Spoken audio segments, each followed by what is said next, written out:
Hello, my name is Stephen Owen. I'm a member of the Manchester Museum and a member of the Model Bus Federation, and here is my custom-made models to show you today.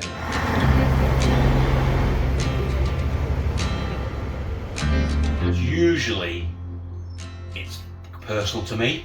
It's like I've either driven in service or in my childhood, or sometimes it's just a kit comes available and you're thinking, I'd like to have a go at that one in that livery. So yeah, that's my own personal sort of why I do them. And it's to remember a time, because time's always marching on. So that model is a moment in time. There's certain transfers on, certain destinations, certain route numbers and stuff like that. It's all time. This is a North Chord MMC Enviro 400, and it was done in the Stagecoach livery for the Manchester 192s. So I decided very early on when I got the model to do a bit of an in-between, because now this one is actually painted yellow now. Time moves on so quickly. So I've actually done a stage where it's got the stickers on the window saying we're getting ready for the B network. It's a livery which not many people's going to actually model, because they'll either model it as a Stagecoach or they'll model it as the yellow version. So each model has its own challenges. It all depends on what the base model you start off with. You get the model and it has to be changed, so there's a different window arrangement. But you tend to sort of try to work it out and see what you can do. But the most common one is a one-door model made into a two-door. Each model's a challenge. Sometimes you've got to really cut the kit to pieces to make what you want, which you'll see with the Eurovision Song Contest one. I've had to hack away a lot of the original model just to make what I want it to be.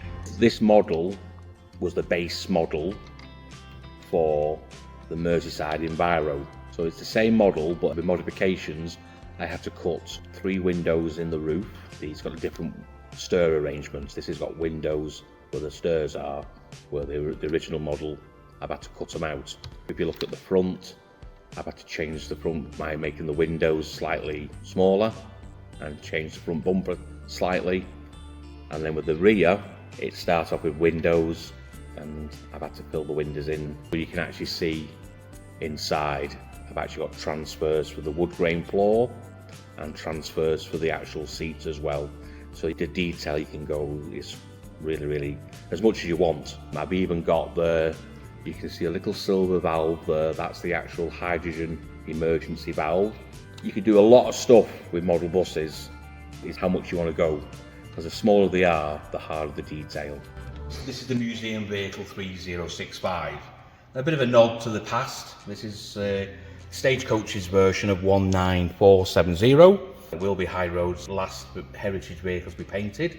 So it's good to get the model with the example of the livery it carried in the 80s.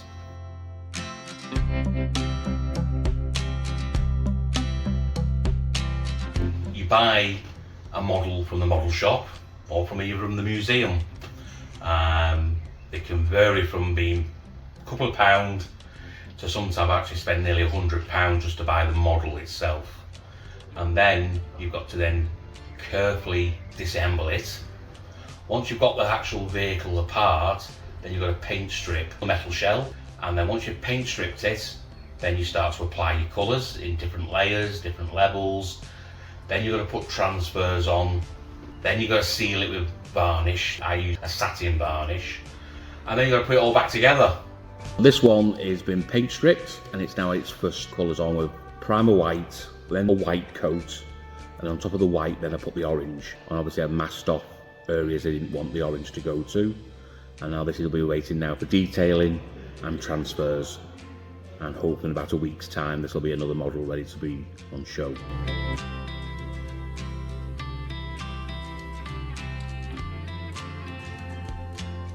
I could do a model sometimes one week, or some models might take months to make. It all depends on how easy the model is to change. My favourite one is the 2001, which is the Enviro City Electric BYD. That one sort of launched me onto the public's eye. It was one of the very first B network buses, because you can't get the model in the shop. Most people have asked the most questions about that one. Where did you get it? How did you convert it? What did you do? And I did work at Bolton Garage for a couple of months. So I actually drove the real bus as well. So yeah, it's a bit special, that one, 2001 to me. And I do enjoy seeing people's feedback. When I go on exhibitions, you see the joy of people recognising the model straight away, what it is. They know more than me. And you got a picture taken with Andy Burnham as well. Yeah, I mean, that's another highlight. The museum were invited to the V Network Day, and I went down to the launch. They knew I had this freshly made model of a street deck, and I said, do you think he'd sign it? And he was very helpful. He pointed out how the white roof was on the vehicle. He said this is the very, very first one he's seen, and he signed the actual model. And now in the modelling community, people don't know me, they know the bus as the Andy Burnham bus.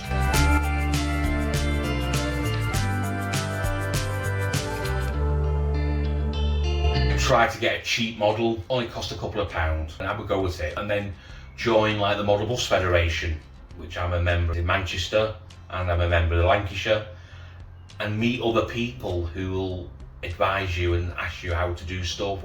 Or you can ask them, how do you do that? How do you paint strip plastic? How do you do stuff like that? And now with YouTube, you can get all sorts of stuff. On a YouTube poll that I created, 70% or about 454 people said that they were willing to spend £100 or more to have their existing model bus converted. So it's just the conversion cost, excluding the cost of the model. Do you think this is a realistic figure? I would say people will pay more money. I've been offered over £200 just for the actual B Network electric one. People just come up to me and said, I'll have it, I want one, whatever the cost is. If someone's got a personal bus on a personal route or a personal livery, some people will pay what it takes, which is astounding really. Some people do repaints, but they don't strip them down. They'll just paint over the exact existing paintwork of the actual model.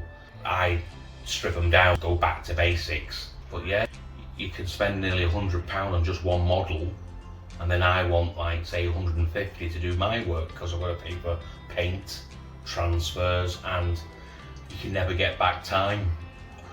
It's been a hobby of mine. I was into model railways. I've been in the bus industry for over 30 years now, and I just thought, you know what, I should start doing some models what appeal to me.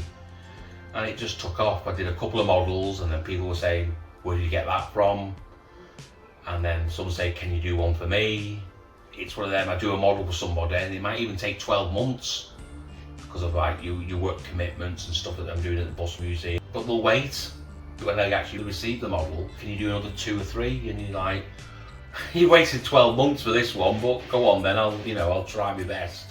You find it's quite soothing. You put some music on, or I put a film on, it's playing in the background. You just lock yourself away for a couple of hours and you create a miniature of what you want.